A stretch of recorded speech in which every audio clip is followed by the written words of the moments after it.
So can we get supervisor, please? there's two ways. Yeah, he's supervisor. in the way. There's two That's ways. Fine. That's fine. You can either give it to us, or we can give you what? Your identification. We need to find out who you are. Why me? Because you're in the car. I'm not driving. I understand. But what's the reason for me to pull somebody over? We can identify anybody in the car. No, you can't. Man, I get it. Yeah. You got your ID and your license and all that? Yeah, I got all that stuff. Oh, can I see it? Yeah, no. If you look at the 379, no, hear me out. Under the 379 statutes, if you actually read 379, it pertains to Fish and Wildlife Commission officers. Hey folks, welcome back to the channel. Today we have 3 clips to share with you. So our first video is brought to you by our buddies over at the Armed Fisherman channel. So here's what we got lined up. We're checking out the Orange Park Police Department in Florida. Our guy, Mr. Solyakar, the armed fisherman, is heading out to fish, open carrying as usual, and exercising his Second Amendment rights. But you know how it goes. Someone sees him and calls 911 and the cops roll in. The issue is here that once again the officers don't seem to have a clue about the laws they're supposed to be enforcing. And seriously, if you're enforcing the law, you should probably know it, right? Solyakar really nails it with the info in this one. I have included the links to these awesome channels featured in the video description. So hit that like button, subscribe if you haven't, and share your thoughts with us.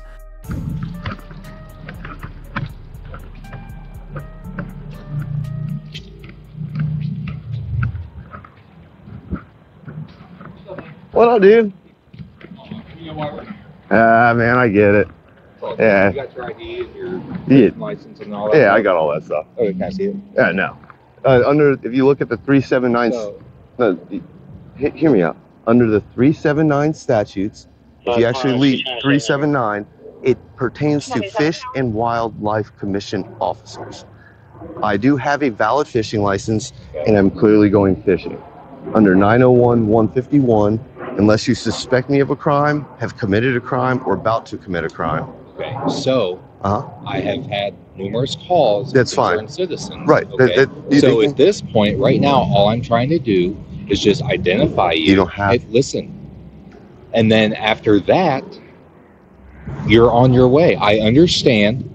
Under Florida Statute 900 and 1.151, a police officer can't legally demand your ID unless they have what's called reasonable articulable suspicion that you're either currently committing, have committed, or are about to commit a crime.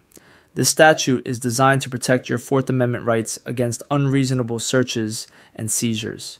Here's the deal. Reasonable articulable suspicion isn't just a hunch or a vague feeling. It means the officer must have specific and clear facts that point to a crime. For instance, seeing you near a place where a crime was recently reported might give them reasonable suspicion, but just thinking you look suspicious isn't enough. Many officers might throw around the term suspicion or reasonable articulable suspicion as if they're the same thing, but they aren't. The key difference is that suspicion alone doesn't cut it. There must be a clear reasonable connection to a crime. If an officer can't explain what crime they suspect you of in a way that makes sense, they don't have the right to demand your ID. You know? But I have to be, listen. There has to be a crime, man. I'm not trying to be hard about this. They run my name across the state of Florida. Obviously, I'm the guy that goes around the state of Florida doing this. You know what I mean? Like, I do this. Like, this is what I do. I'm not breaking the law.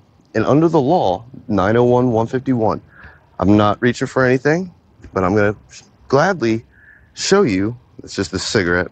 I don't litter. See how good I am? See how I'm not trying to break any laws? You're good, dude.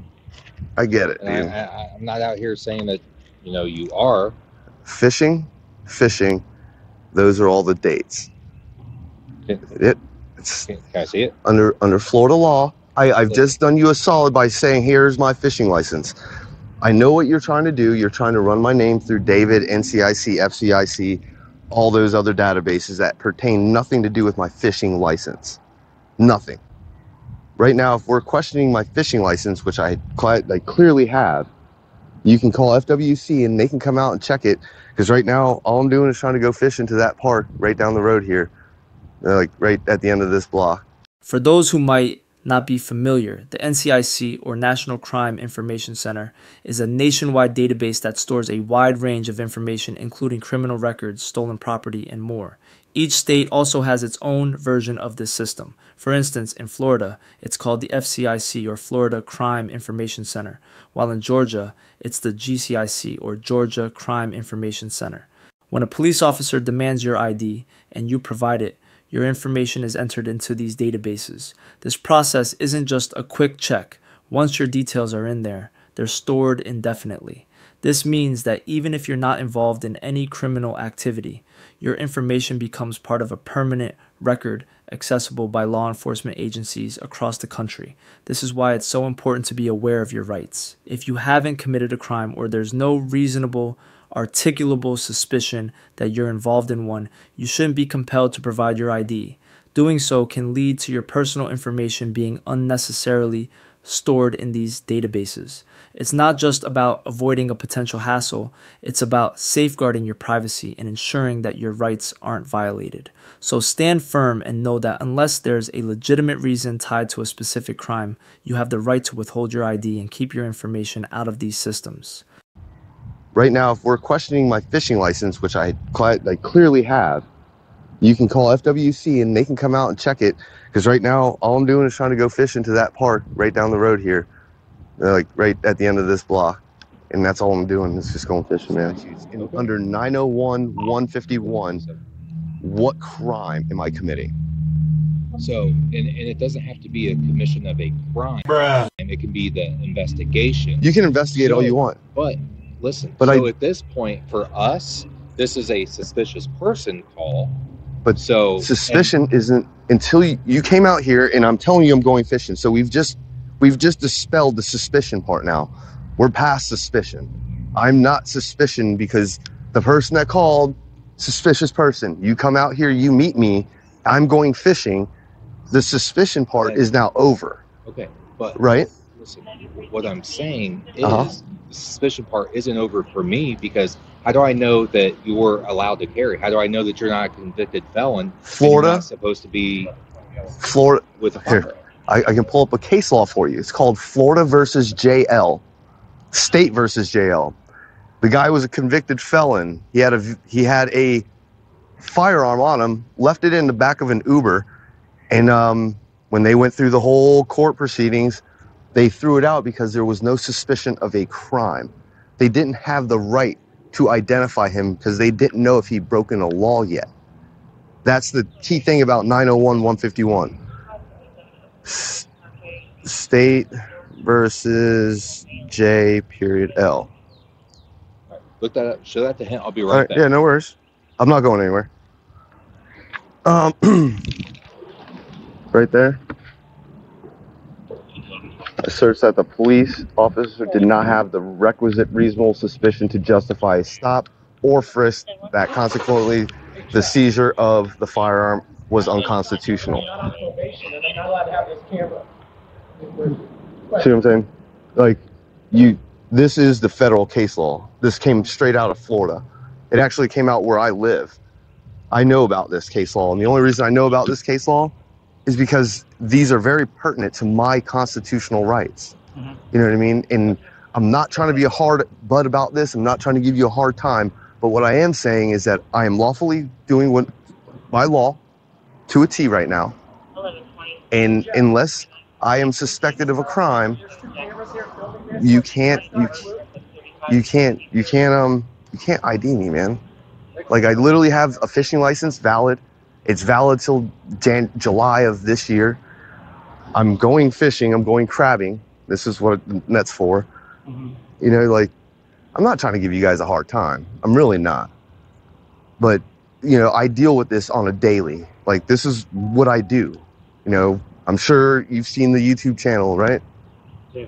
Yeah, I'm aware of several of them. Yeah, it's 90% of them are me, man. Okay. Did you build that? Yes, sir.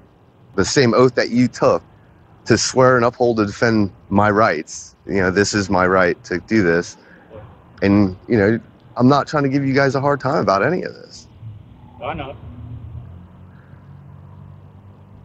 I'm not sure what... Yeah, I don't know either.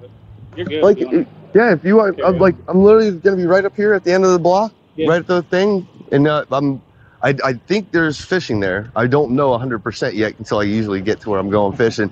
If there's a sign that says no fishing, I'll just There be. used to be one. I'm not sure. If there is a sign there that says no fishing and I see it, I'm turning my butt around and I'll go right back to my car and I'll be done. But like I said, I'm pretty sure there's fishing.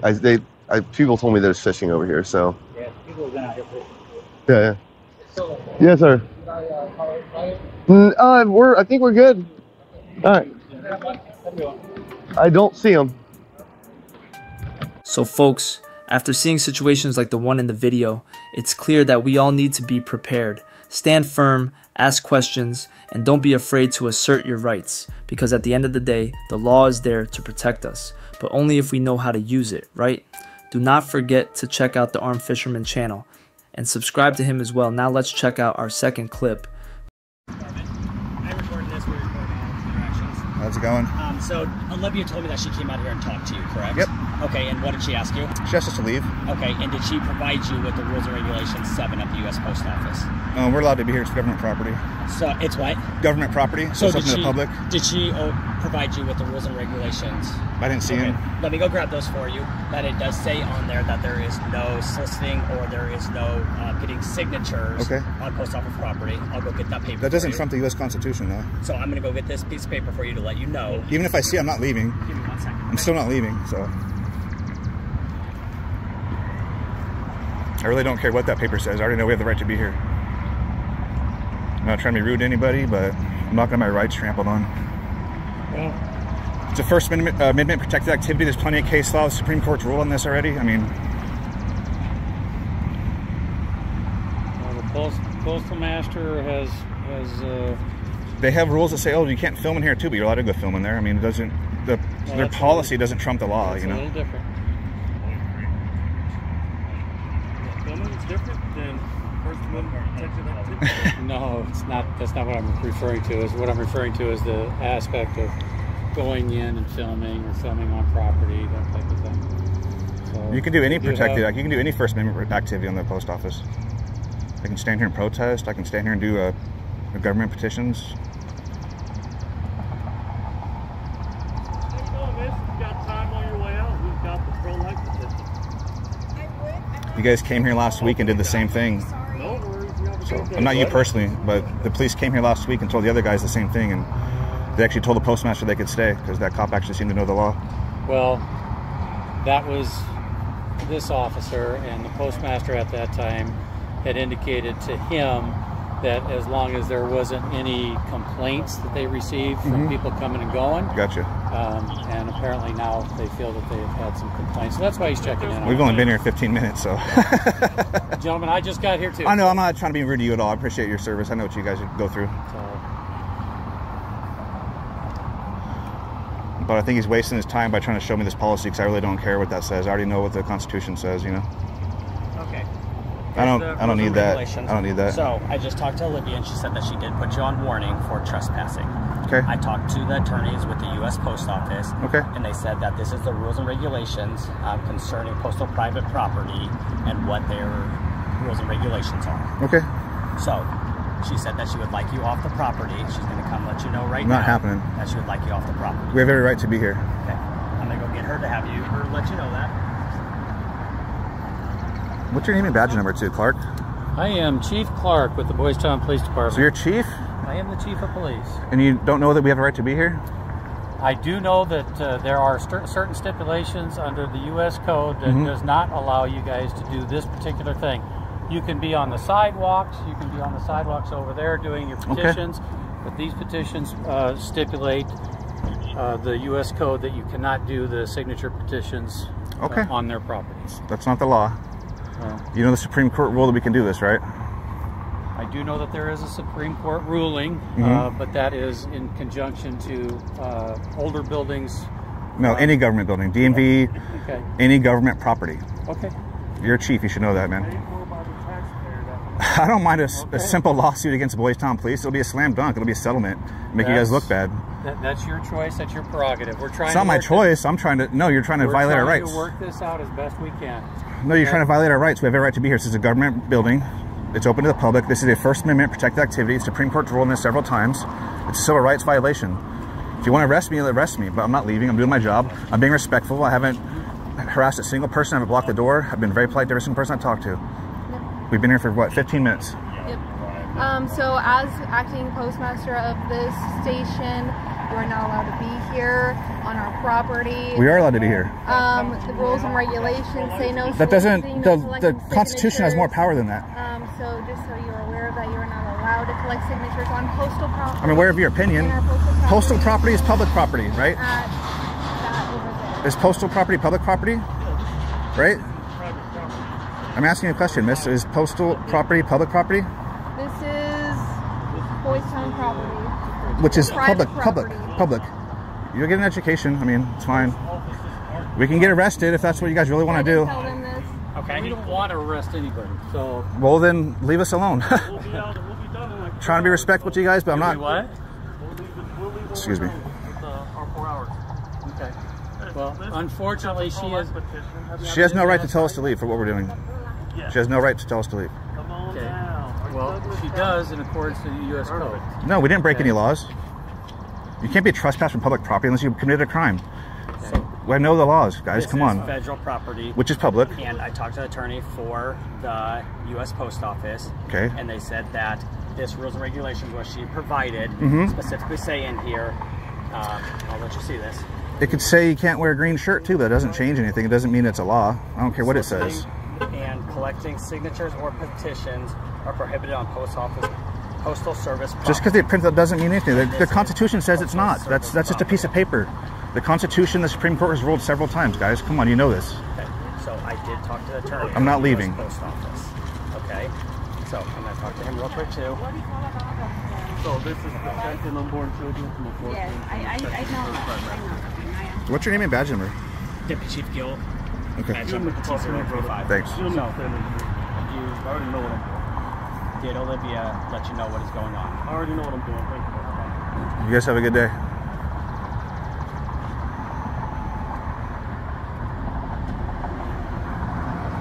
Thank you for your time. Yep, God bless you too. I'm not stepping a foot out of here unless I've committed a crime, which I'm not going to do. I'll let you know here in a second.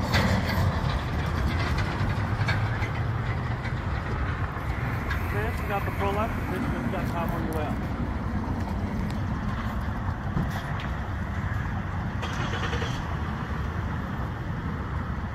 Sir, you got time on your way out, we got the pro-life petition. It's pretty scary that the chief himself is so uneducated on law. He's going to cost his own city a ton of money. And look foolish on YouTube. They said it's private property. Well, they're idiots. Not the cop, but that lady's an idiot. That's all we need to hear. They don't even know that it's a public property. You guys can't even arrest YouTubers that go in there and video everybody, and they get told to leave too. You guys can't arrest them either. So, what makes you think that this is any worse?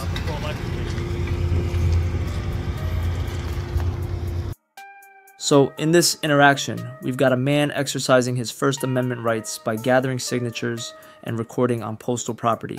Things get tricky when a postal worker and the chief of police try to say he's violating some postal policy. But here's the key. Postal policies don't override the Constitution. The man knows his rights and he's standing firm, referencing case law and Supreme Court rulings that protect him. The officer, however, is stuck on this idea that the post office's rules trump the law, which simply isn't true. The First Amendment allows you to film and engage in protected activities on government property as long as you're not breaking any laws or disrupting operations. The chief even admits to talking to an attorney for the post office, but instead of respecting constitutional law, he sticks with the postal policy. This is where things get dangerous, when public officials don't fully understand or choose to ignore the rights they're sworn to uphold. As the citizen in the video rightly points out, policies don't override the law. If this officer had gone through with an arrest, it could easily lead to a lawsuit, costing the city and taxpayers money, all because of a misunderstanding or ignorance of the law. What's really concerning is that the chief of police, the person who's supposed to set the example for his officers, doesn't seem to grasp this basic concept. It's frustrating to see, but it's also a reminder of why knowing your rights is so critical. Whether it's the First Amendment, Fourth Amendment, or any part of the Constitution, you have to be ready to stand your ground calmly and respectfully, just like this guy does here. Remember, if you haven't broken any laws, you can't be trespassed from public property. This is why it's so important to record every interaction with law enforcement. Transparency holds them accountable, and it helps educate the public. So next time you're out and about, don't hesitate to pull out that camera. Just make sure you know your rights beforehand, and remember, always record the police. Excuse me? Oh, no, I need any help today, officer. Need any help today, officer? Appreciate it, though. What's your name, Officer Crow? Officer Crow. Crow, okay. Crow, like a bird. Can I help you, sir? No, need any help today? Appreciate it, though. Back here filming, that's a little odd thing to be doing. It's not really odd. Well, you're just walking up to car windows and filming in the cars, the squad cars. Is there a reason why you're doing this? Yeah, I'm documenting today. For Gathering content for a story. What's your name? What's your badge number, officer? 180, right there. 180, and yours, officer? I'm Officer Raleigh, badge number's 189. 189, and you, sir? 190. 190, Officer? Sergeant, I don't want to mispronounce your name. Accomando. Accomando, appreciate it. Like I said, yeah, I'm just gathering content, disseminate the information to the public. I'm an independent journalist. That's it. So. All right, well, we can do it somewhere else out of our lot. Okay. This is a secure parking lot. Is You it? have to leave it. Yeah, it says that right outside. It says police personnel. I didn't see any. So you're going to have to exit. I didn't see any signs, Sergeant. Well, you can go outside that gate and look. This one right here or this one? Because I came in this way. You can go either way you want. This is a secure lot. So I can't be back here? No, sir, you cannot. Well, I mean, respectfully, Sergeant, if it doesn't say that I can't be back here, then I'm going to continue what I'm doing. Well, I'm going to tell you need to exit this. Okay, well, I'm just saying, respectfully, if it says I can. Respectfully, then, I appreciate that. yeah, if it says I can, I understand what you're saying, but if it says I can, then I'm going to continue. All right. You continue on the other side of the gate, all right? Okay, well, how do I get in? Around the building. Okay. There's the front door. Thank you. Okay. We're definitely going to file some complaints on that officer. Definitely, for sure. Hi, can I help you? Yeah, is there a lieutenant I can speak with? A lieutenant? Yeah. Let me see. I get you.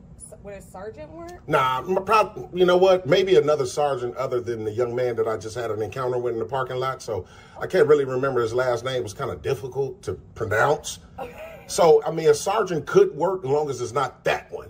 Okay, let me see who I can have back there. Okay? Appreciate it. Not problem. Your name, sir? James. James? Yep. All right. Chief, how are you? How are you? Good, what's going on? The situation is, okay, I had an encounter with about just four of you guys as officers out here in the lot here. I am aware. Oh, okay. Well, all I was doing was just, like I conveyed to those young men that I was documenting. I'm an independent journalist, and I was gathering content for a story. That's all I was doing. Nothing nefarious, don't have any ill intent. The sergeant that came out, I forgot his name, don't know how to pronounce it, but I told him, there you go. I told him where I made point of entry at you guys' back lot. I didn't see any restricted signs.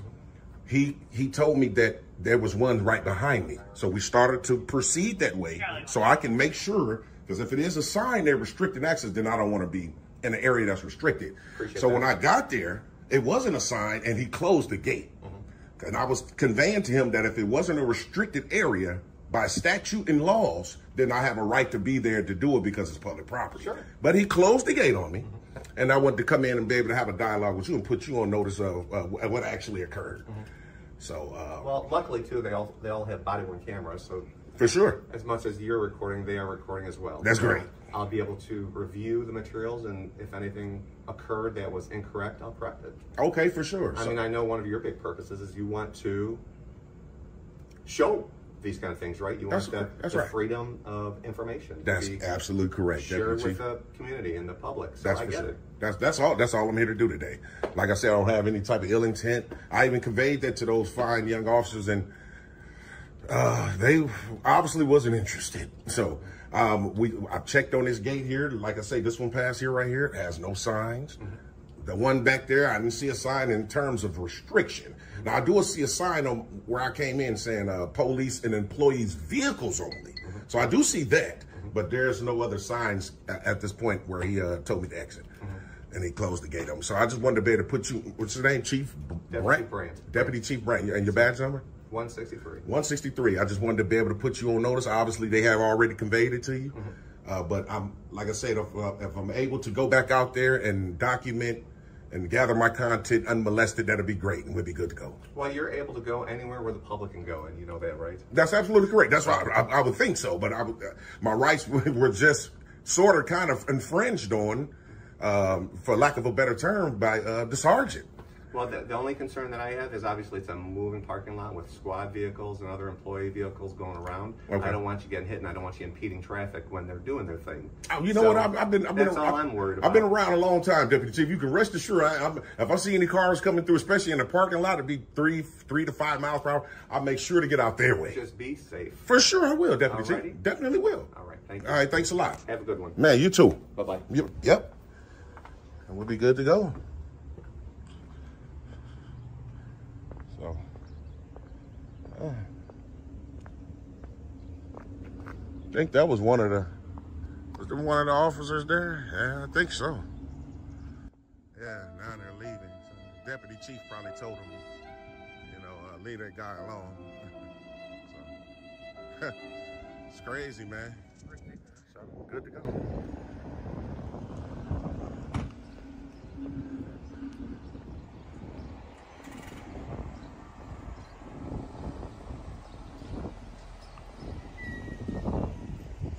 That's the man right there. Hey, everybody give it up for Deputy Chief Brent. That's the man right there, man. Fine patriot, man. Thanks for honoring your oath, Chief. Like I said, if any cars get too out, crazy, I'll make sure I get out of the officer's way. We're not here to... Yeah, we get out of all of that guys' way. So, yeah. Appreciate that, Deputy. I'm here to make sure you got exactly what you need. I appreciate that. Thanks a lot. All righty. Have a great day. You too. I'm going to get a couple more shots and I'm out of here. All right, sir. Yep. You too. Watching Tyrant Terminator's audit style really reminds me of the approach seen in Long Island audits. It's marked by a demeanor that's not only respectful, but also calm, cool, and highly effective. This way of conducting audits has immense potential, not just for handling the situation at hand, but for actually educating both the public and law enforcement officers when done right. It's like a masterclass in how to diffuse situations and keep egos in check. And honestly, in today's world, where things can escalate far too quickly, that's something we need more of. I hope the Deputy Chief steps in and starts a conversation with the clearly misinformed officer involved in this situation. There's a lot to be said for leadership stepping up and turning a moment of conflict into a learning experience. Because let's face it, what we're seeing in this footage is a stark reminder of how some law enforcement officers, hidden behind their sunglasses, can look you straight in the eye and lie without a second thought. Officers like this one seem to be missing a crucial ethical compass, willing to cross any line to get the job done, even if it means trampling on someone's rights. But here's the thing, the person conducting the audit shows something really important. It's okay to lose a battle if it means you're setting yourself up to win the war. This situation is a perfect example of that. Sure, they might have lost the argument in that moment, but they're playing the long game, keeping their cool, and doing what it takes to win overall. Sometimes standing your ground isn't about winning every single confrontation. It's about staying focused on the bigger picture, and that's exactly what happened here. What's really refreshing to see is the persistence. In so many videos like this, the person behind the camera just leaves, and that's the end of it. But the fact that they didn't walk away speaks volumes. They're not just out there to record and post a video. They're out there to make a difference. And that's why it's so important to keep pushing, keep filing those complaints, and keep shining a light on these issues until something actually changes. It's about more than just catching a moment on tape. It's about being a catalyst for real change, and that's something we should all get behind.